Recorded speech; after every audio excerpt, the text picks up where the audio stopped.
Shalom and good day all, this is Tehillim29 back again for another, live action anime review, and for this one I will be covering YuYu Hakusho. Now, just to point out, I did originally have plans on doing this, covering it episode by episode on the channel, but due to circumstances changing, it's going to be covered as the full season. So what I'll do is, like previous reviews, in regards to particular anime that has been showing on Netflix, including live action, I'll give a synopsis of each episode, and then I'll talk about the episodes, and along with talking about the episodes, I'll move on to the next thing, which will probably be, when I finish covering the episodes, I'll give my afterthoughts in relation to the series, and then move into the area of the racing.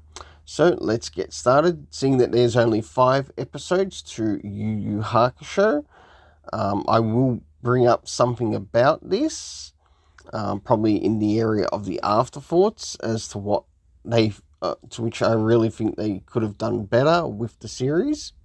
So moving into episode 1, awakening to a startling truth, Yusuke is greeted by a spirit world guide. Meanwhile, malevolent, otherworldly forces unleash chaos in the human world. Now, with this particular episode, we end up, of course, meeting the character of Yusuke. Whilst this is occurring, we have like a demonic roundworm of sorts that has sort of like entered into the world, and not long after that we do see Yusuke end up dying by the character, or a very common trope character now these days, and that is the character of Truck-kun.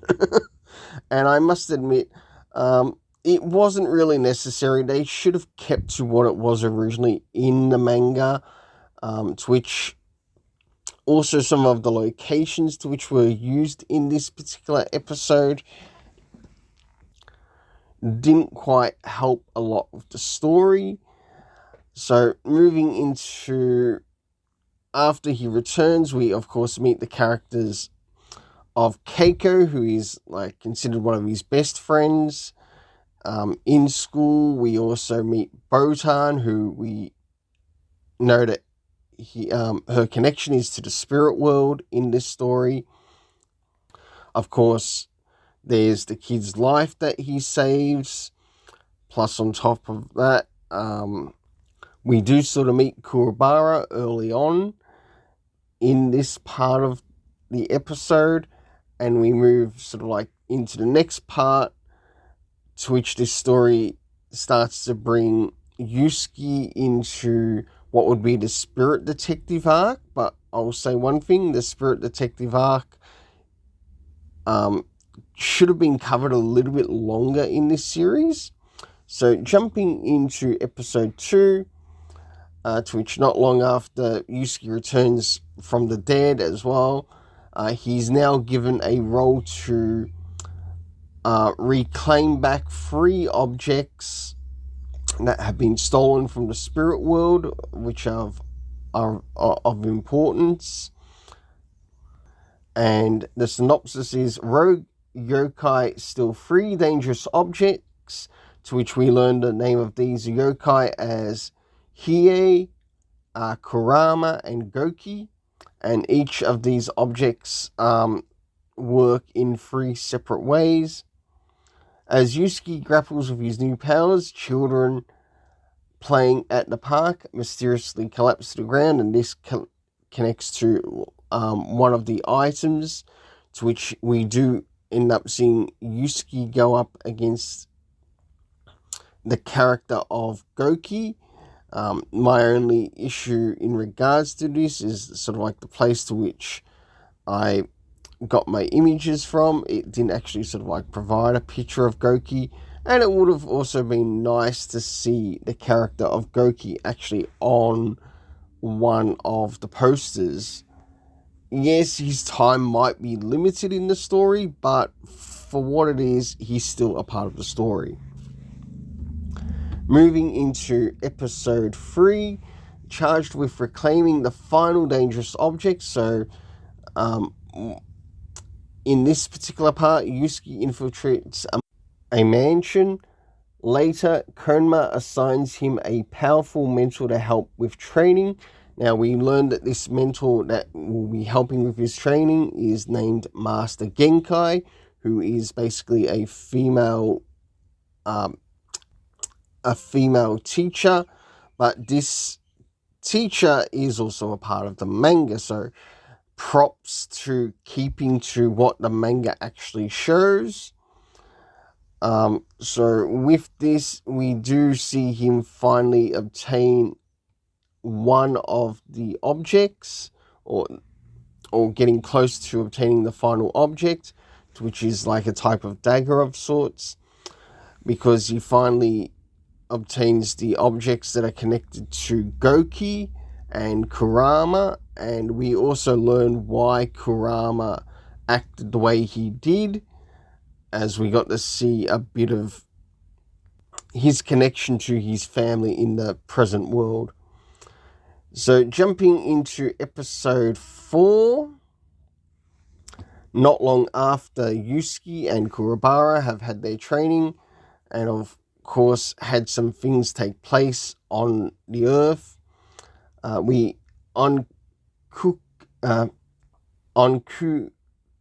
Kubikukuri Island, Yusuke's crew disperses to confront their foes. Locked in a prison cell, Keiko encounters Yukina and devises an escape plan. So in this particular episode, whilst they travel to this island, the characters are somewhat split up, and whilst this is occurring and the person running the island sets up fights between the characters that have turned up. So we get to see a fight between Hiei and who his opponent is, Kurama and who his opponent is. We also get to see somewhat a bit of a fight for Kuwabara as well, and who his opponent is. And along with Yusuke and whose his opponent will be, to which the character is Toguro. And it's also within this particular part between 3 and 4 that Toguro also kills Genkai, and that isn't discovered for Yusuke himself to occur to happen until episode 5. So as we jump into episode 5, of course there's no particular title on it. Now it would be nice if these episodes did actually have titles for them, because it would actually help understand the direction of the story. So moving into episode 5, Yusuke finally comes face to face with Toguro and uncovers the shocking truth, of which he finally does learn that his sensei, Master Genkai, is dead. Konma confronts Sakyo, who is sort of like heading things on the island, and Sakyo wants to try to win a bet against Konma, to which he wants to open up the world to invite more demons into the world. So whilst this is occurring within the story, or whilst we do see this happen in the story, many of the characters that we do see earlier on, especially those who play a big part in the fights or the tournament fights, they do end up going up and fighting against Toguro together. And yes, you do get to see how potent Toguro is within the story, in regards to how well he executes his, I guess, deadly punches of sorts. But we also learn a bit about his backstory. I do want to point out that I have read the manga to this, And I must admit, I enjoyed a manga more than what I do of the live action, so I'd highly recommend the manga over the live action. So last but not least, jumping into the area of my afterthoughts in relation to this series. If I were to say something about this series, and that is, seeing that we have 5 episodes, we really needed more than 5 episodes for this. And it felt like that they were trying to bring things in regards to the area of the Dark Tournament a little bit too quickly. Not only that, the death of Master Genkai felt also forced, and also way too quick in the series. So I don't know how well that this would actually go for a second season, and what the second season would focus on. If I were to point out another thing as well, is that I think with the first 5 episodes, or maybe they should have done more than 5 episodes. So, for example, maybe 10 episodes covering, technically covering the first 10 volumes of the manga. I think that would be a better way to execute this story of YuYu Hakusho. Not only that, it would also give more time for areas to which characters can breathe. Not only breathe, but we also get more time with the characters, including with Genkai. Now, if I remember, the Dark Tournament takes place after volumes, I think it's 5 or 6 into about, I think it's volume 12.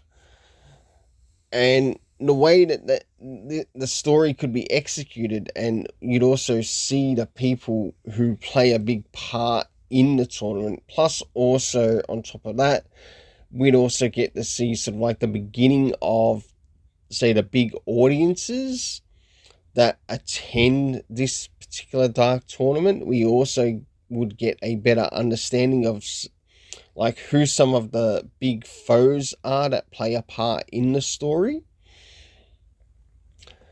So jumping into the next thing, and that is the area of my rating for this. So starting off the main characters, I must admit I really did enjoy a lot of the support, or the characters that would somewhat be supporting / main characters, such as Keiko, Botan, Kurobara. I think Kurobara was actually a really good choice for live action actor. I also enjoyed Hiei and Kurama.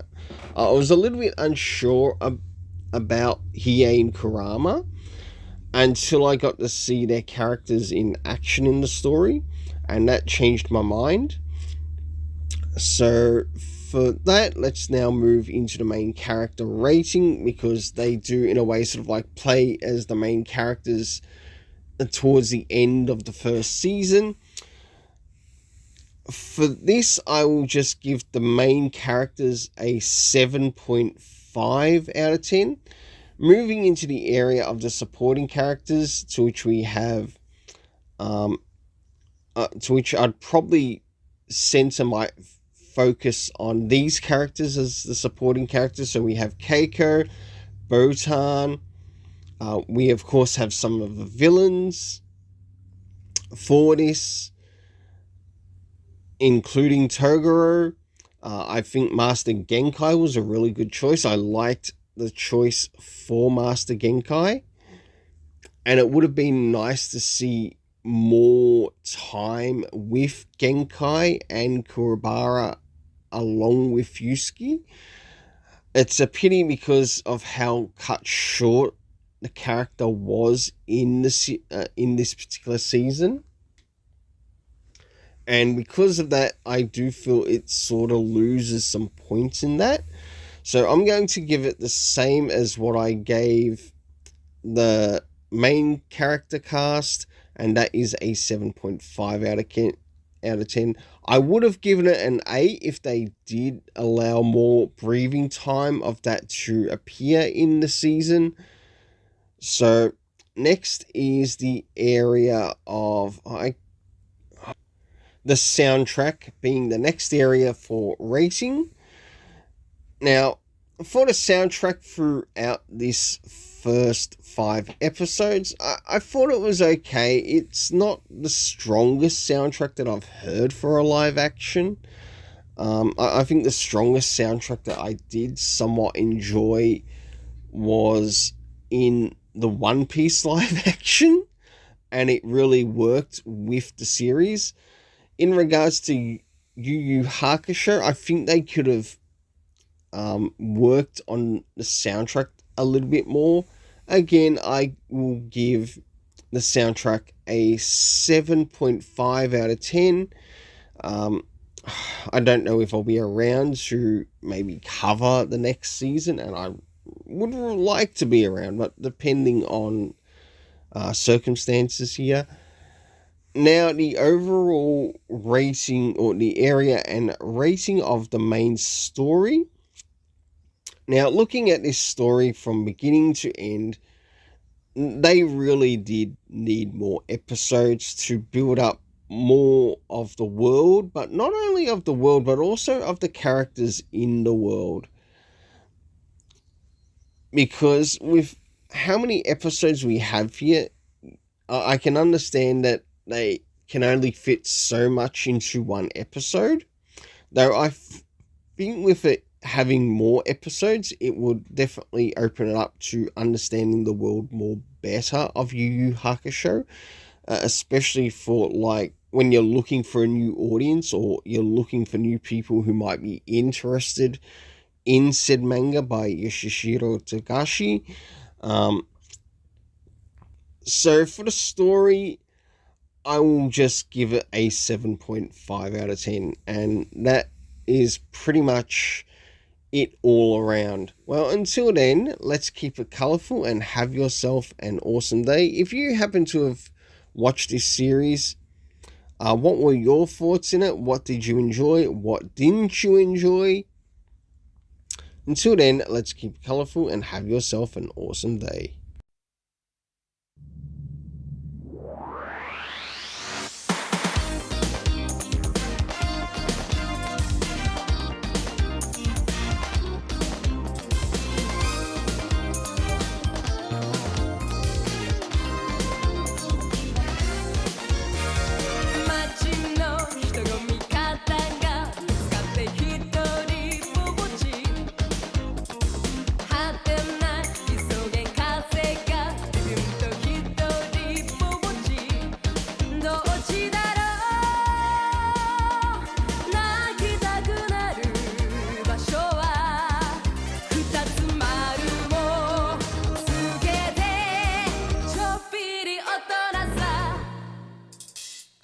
めちゃめちゃ